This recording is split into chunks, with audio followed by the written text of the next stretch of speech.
Cause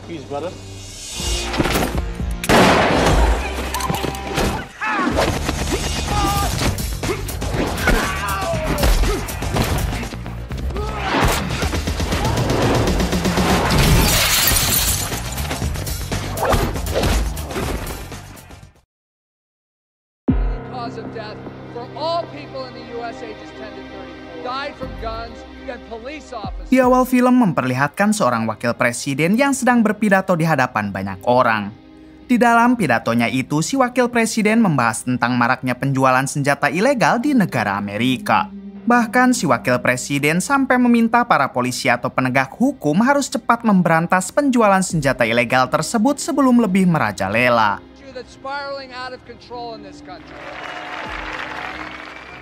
Kemudian kita akan diperkenalkan dengan seorang intel polisi bernama Orin Boyd yang saat itu datang telat menghadiri acara tersebut. Terlihat dua pejabat polisi yang cukup kesal melihat Orin yang datang telat, padahal Orin sudah diinstruksikan untuk datang lebih awal. Singkatnya, wakil presiden menyudahi pidatonya lalu ia pun hendak bergegas pergi menuju ke Gedung Putih. Akan tetapi di sini Orin sempat melihat kecurigaan terhadap beberapa polisi yang akan memandu si wakil presiden.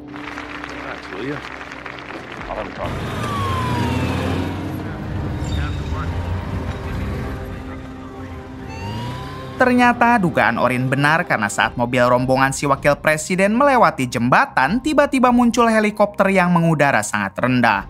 Bukan hanya itu, di sana juga ada penjahat yang membawa mobil box kuning memaksa masuk ke area jembatan. Lalu terjadilah pertempuran yang sangat sengit karena beberapa polisi yang tadi juga merupakan komplotan penjahat yang sedang menyamar.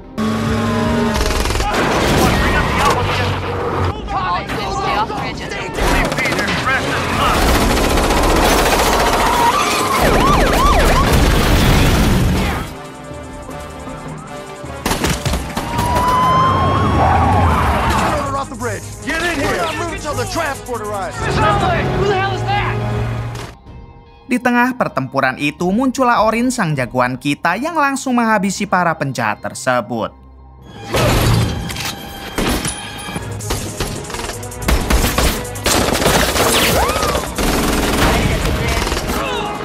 Di suatu kesempatan, Orin yang sudah mulai terpojok, ia pun terpaksa membawa si wakil presiden ke pinggir jembatan lalu ia melemparkannya ke sungai.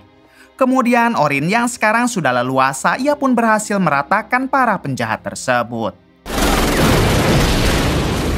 Tak lama dari itu, tim dinas rahasia datang menghampiri Orin.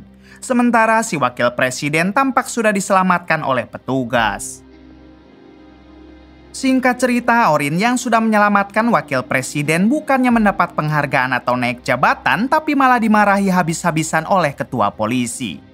Si ketua polisi ini bernama Jono dan ia menjelaskan kalau Orin seharusnya tidak ikut campur dalam baku tembak tersebut sebab itu semua bukan tugas Orin melainkan dinas rahasia. Bahkan untuk sekarang dinas rahasia mengkomplain kinerja Orin yang dianggap telah melangkahi mereka. Diberitahu Orin ini adalah sosok intel polisi yang sangat brutal, bahkan sudah 3 kali ia ketahuan menghajar penjahat tanpa aturan hukum. Setelah menceramahi Orin, Jono meminta Orin untuk mendatangi jenderal polisi sebab dirinya sudah muak dengan tingkah Orin.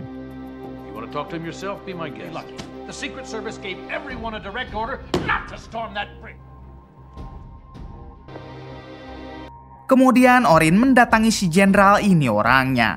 Si jenderal juga tampak kesal kepada Orin karena Orin selalu saja tidak taat kepada aturan. Bahkan si jenderal sangat ingin memecat Orin, namun untungnya dinas rahasia masih mau memaafkannya. Mendengar ocehan si jenderal, Orin mengatakan kalau seharusnya semua penegak hukum berterima kasih karena dirinya lah yang sudah menyelamatkan wakil presiden. Akan tetapi si jenderal menjawab kalau poin utamanya bukan menyelamatkan wakil presiden, melainkan Orin harus tunduk kepada aturan polisi. Kemudian si jenderal menyuruh Orin pergi ke divisi sektor 15, yang mana di divisi sektor 15 Orin akan mendapatkan jabatan terendah. Artinya Orin sekarang telah diturunkan jabatannya.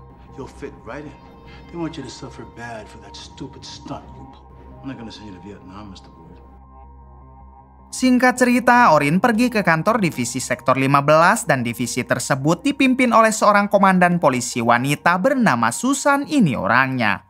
Susan mengatakan kalau ia sudah tahu Orin datang untuk bergabung ke divisinya, maka dari itu Susan akan memberi dua pilihan kepada Orin. Yang pertama, Orin akan bekerja di bagian administrasi yang mana seharian Orin akan selalu bergelut dengan komputer di meja kerja.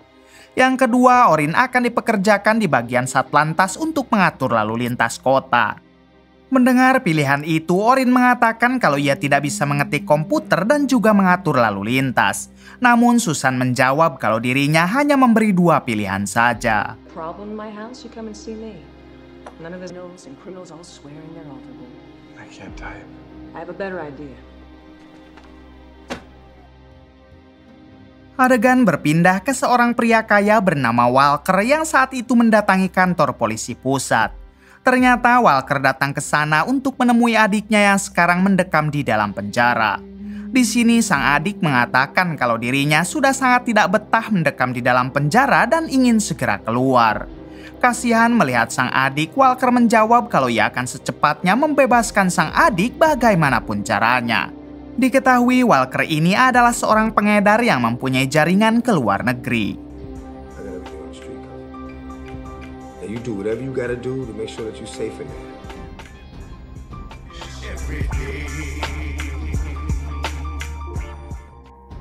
Malam harinya memperlihatkan Orin yang baru saja keluar dari sebuah kafe. Namun di sini Orin tak sengaja memergoki beberapa begundal yang hendak mencuri mobil Orin. Awalnya Orin menyuruh mereka untuk cepat pergi sebab mobil yang akan mereka ambil itu adalah mobil Orin. Namun mereka yang meremehkan Orin malah menantangnya dan berniat akan menghabisi Orin. Tentu saja Orin tidak akan tinggal diam, lalu kita diperlihatkan dengan kehebatan Steven Seagal yang mempunyai julukan haram baginya untuk berdarah.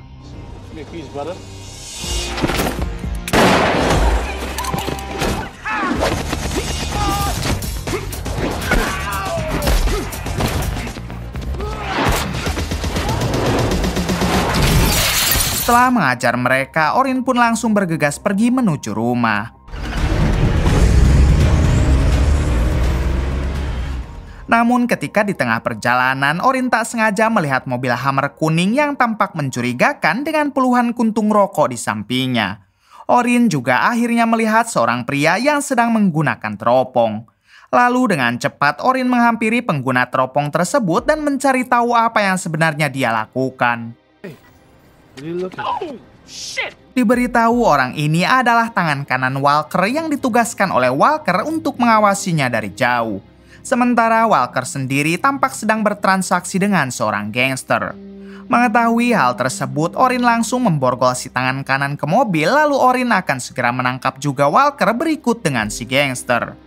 Kemudian Orin menghampiri mereka dan terjadilah baku hantam yang cukup sengit.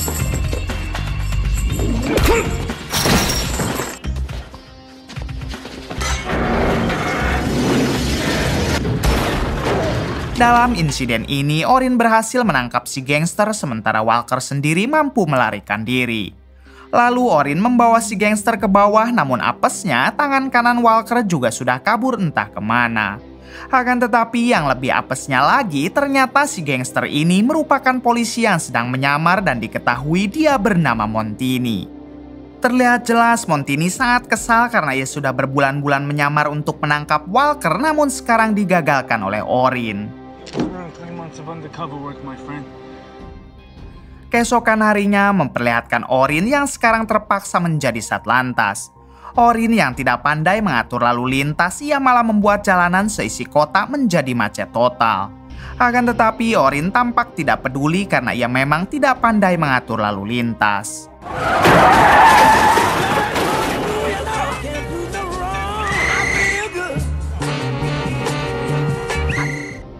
Kemudian saat Orin pulang ke markas sektor 15, ia tak sengaja bertemu Montini yang tampak masih kesal kepada Orin. Lalu Montini dan beberapa rekannya malah membuli Orin yang dulu berpangkat sekarang malah menjadi tukang tilang dengan jabatan terendah. Orin dan satu rekan Montini sempat ingin berkelahi, namun untungnya segera dihentikan oleh polisi senior.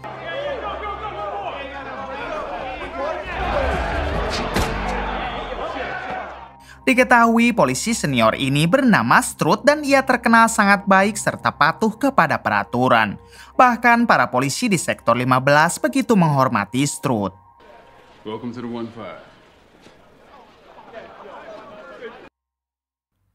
Malam harinya memperlihatkan Orin hendak mendatangi teman polisinya yang bekerja di ruangan barang bukti. Namun saat menuju ke ruangan temannya, Orin tak sengaja melihat beberapa orang dalam keadaan diikat. Setelah ikatannya dibuka, orang itu mengatakan jika dirinya adalah seorang petugas kebersihan yang kebetulan mengajak anak-anaknya ke sini. Lalu orang itu juga meminta tolong kepada Orin karena satu anaknya masih terjebak di dalam ruangan. Dengan cepat, Orin masuk ke dalam untuk menyelamatkan anak si petugas tadi. Namun ketika Orin hendak pergi, tiba-tiba ia diserang oleh pria bertopeng.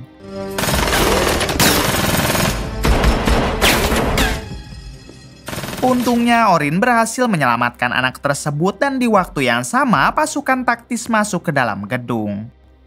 Singkat cerita, saat Orin keluar, ternyata di sana sudah banyak sekali polisi yang sedang berkumpul. Lalu Orin yang penasaran, ia pun bertanya kepada salah satu polisi mengenai apa yang sebenarnya terjadi. Ternyata sebelum Orin datang, ada beberapa orang bertopeng telah membobol ruangan barang bukti. Mereka tampak mengincar barang haram berjumlah 50 kilo yang memang disimpan oleh kepolisian di ruangan barang bukti. Tak lama datanglah Montini yang langsung menyinggung Orin dengan mengatakan apakah Orin baru saja mengacaukan lagi tugas polisi lain. Lalu Montini kembali mengatakan kalau Orin jangan marah karena dirinya hanya bercanda.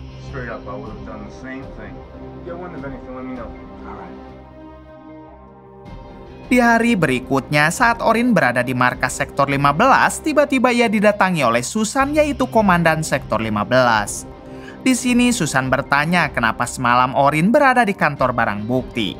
Orin menjawab kalau ia hanya sedang berpatroli sambil ingin menemui teman lamanya sebab Orin tidak becus menjadi seorang satlantas. Mendengar hal itu, akhirnya Susan bersedia memindahkan Orin ke bagian menangkap penjahat. Akan tetapi semua tugasnya tersebut harus dikawal oleh seorang polisi bernama George, ini orangnya. You make a nice couple. New partner. Singkatnya, Orin dan George nongkrong di sebuah kafe untuk sedikit mengobrol. Di sini Orin mengatakan kalau ia curiga kelompok yang sudah membobol ruangan barang bukti adalah kelompok Walker, yaitu si pengedar yang dulu hampir ditangkap Orin. Di waktu yang sama, Orin tak sengaja melihat mobil Hummer berwarna kuning sedang melintas. Lalu George menjelaskan kalau mobil tersebut adalah mobil milik tangan kanan Walker dan dia mempunyai sebuah klub malam di kota ini. Mendengar hal tersebut, Orin mengajak George untuk mengantarkannya ke klub itu pada nanti malam.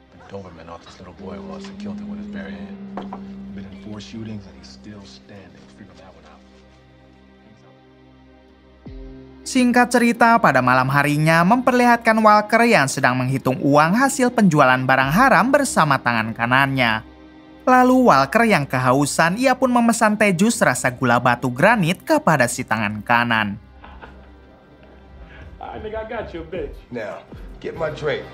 Sementara itu, Orin dan Joe juga sudah sampai di depan klub dan ia melihat mobil Hummer kuning terparkir di sana.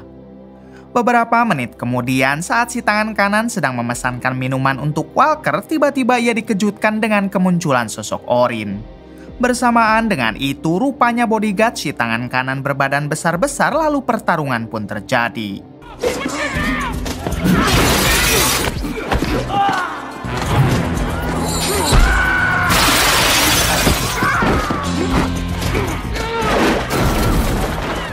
Di sisi lain, Walker yang menyadari ada keributan, ia pun dengan cepat membereskan semuanya lalu bergegas kabur.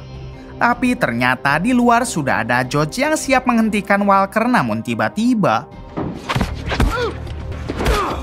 pada akhirnya Walker dan si tangan kanan meninggalkan klub tersebut. Setelah itu, Orin dan George mencoba mencari barang bukti supaya mereka bisa menangkap Walker secara resmi.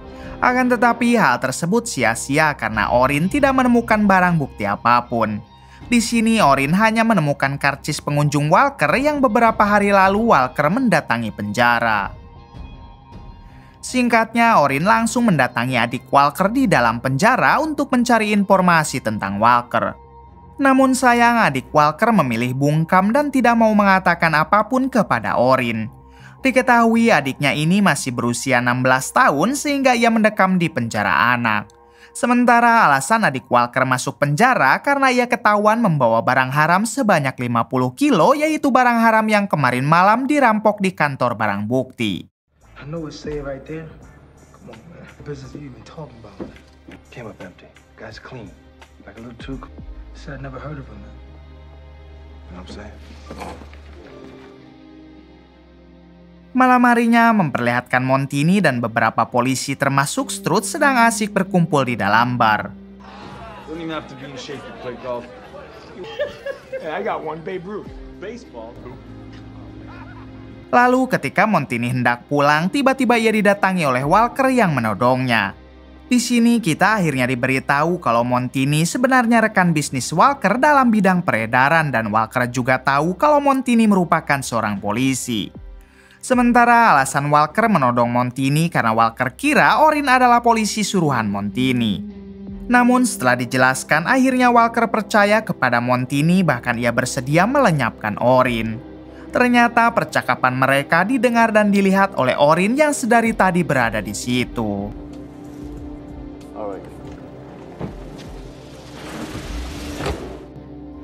Adegan berpindah ke Komandan Susan yang sedang dinner bersama pacarnya. Ketika mereka sedang asik mengobrol, tiba-tiba muncullah Orin yang langsung menyuruh pacar Susan untuk pergi sebentar. Di sini Orin mengatakan kalau dirinya sudah tahu jika Montini merupakan polisi korup yang bekerja sama dengan Walker. Namun sayang Orin masih belum mempunyai buktinya dan ia akan segera mencari bukti keterlibatan Montini dan Walker tersebut.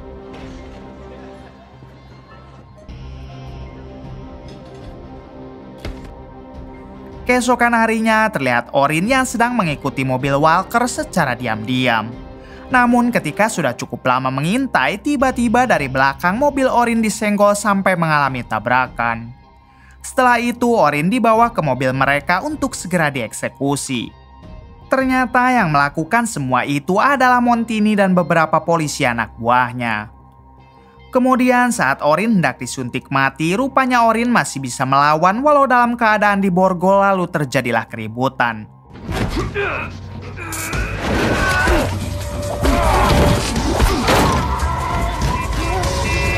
Sampai pada akhirnya mobil yang mereka tumpangi terguling, namun untungnya Orin berhasil meloncat lalu bergegas kabur. Singkatnya, Orin pergi mendatangi teman lamanya untuk mencari sedikit informasi mengenai Walker. Si teman yang sedikit tahu tentang Walker, ia pun memberitahu di mana Walker biasanya bersembunyi. Lalu temannya itu cukup terkejut setelah mendengar kalau Walker adalah seorang pengedar kelas kakap. Padahal waktu dulu Walker merupakan bisnismen yang sangat baik. Malam harinya saat Walker hendak pulang ke persembunyiannya, tiba-tiba ia diserang oleh Orin. Lalu Walker yang merasa tidak akan menang melawan Orin, ia pun akhirnya meminta Orin untuk masuk ke dalam karena ada sesuatu yang harus Orin ketahui. Penasaran dengan itu, Orin pun bersedia masuk ke dalam. Saat sudah berada di dalam, tangan kanan Walker yang kebetulan ada di sana, ia pun begitu kaget ketika melihat Orin. Lalu Walker menunjukkan sesuatu yang mana itu adalah semua bukti rekaman keterlibatan Montini serta beberapa polisi di sektor 15. Kemudian Walker menjelaskan kalau sebenarnya dia adalah seorang bisnismen, bukan seorang pengedar. Sementara semua barang haram itu adalah milik kelompok Montini. Namun sayang di suatu waktu adiknya malah dijebak oleh Montini dan beberapa polisi korup sehingga terpaksa Walker harus bekerja sama dengan Montini. Akan tetapi Walker yang tidak mau terus-menerus diperalat oleh mereka, ia pun sedang berencana untuk membuat rekaman bukti mengenai semua kejahatan Montini demi bisa membebaskan adiknya. Lalu Walker menunjukkan kalau dalang dari kelompok Montini adalah Strut, yaitu si polisi yang terkenal baik dan taat aturan. Setelah itu Walker mengatakan kalau nanti malam tepat pada jam 12, Strut dan Montini memaksa Walker untuk mengedarkan barang sebanyak 50 kg. Yang mana ternyata kelompok yang sudah merampok gedung barang bukti adalah kelompok Montini termasuk Strut. Mengetahui hal tersebut, Orin langsung meminjam mobil kepada mereka karena dirinya akan menemui seseorang terlebih dahulu. Setelah diberi pinjam, ternyata Orin hendak menemui Susan, si komandan sektor 15. Di sini Orin menceritakan kalau Montini, Strut, dan beberapa polisi lain adalah polisi korup, bahkan Orin sekarang memiliki bukti rekamannya. Namun bersamaan dengan itu, tiba-tiba mereka diserang oleh kelompok Montini dan terjadilah kejar-kejaran.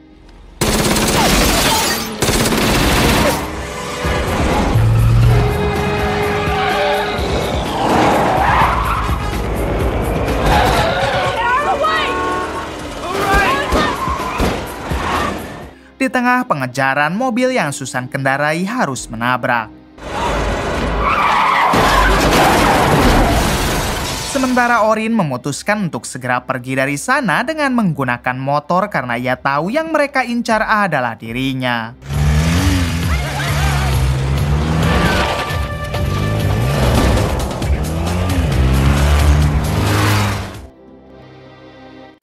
Setelah itu, Orin mendatangi George dan menceritakan semuanya, lalu mengajak George untuk bergabung. Akan tetapi, Orin tidak mau memaksa dan ia hanya mengatakan kalau pada jam 12 malam ia akan menggerebek sebuah tempat. Kemudian Orin menghubungi Jono, si ketua polisi, dan menceritakan semuanya kepada Jono. Mendengar hal itu, Jono tentu sangat kaget dan ia pun siap membantu Orin dengan mengerahkan semua pasukannya. Singkat cerita, tepat pada jam 12 malam terlihat Strut, Montini, dan beberapa polisinya sedang melakukan pertemuan dengan Walker. Namun bersamaan dengan itu, mereka dikagetkan dengan kemunculan Orin bersama Jono, si ketua polisi. Di sini Orin meminta mereka untuk menyerah karena sebentar lagi para polisi pasukan Jono akan segera tiba. Akan tetapi hal yang mengejutkan terjadi karena ternyata Jono merupakan dalang dari semua kejahatan ini. Jono juga mengatakan kalau dirinya tentu tidak akan pernah mengerahkan pasukannya. Hingga ketika Jono hendak menghabisi Orin tiba-tiba, ternyata itu adalah George yang datang bersama si jenderal polisi, lalu terjadilah baku tembak.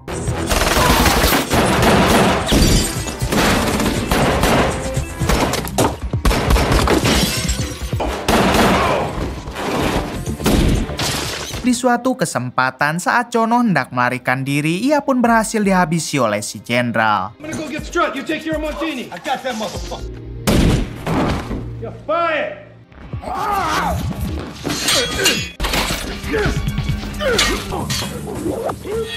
Di sisi lain, Orin sedang berusaha menghentikan Strut yang saat itu akan kabur menggunakan helikopter.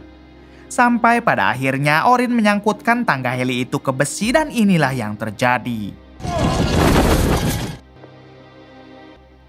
Adegan berpindah ke Walker yang kala itu masih bertarung dengan Montini.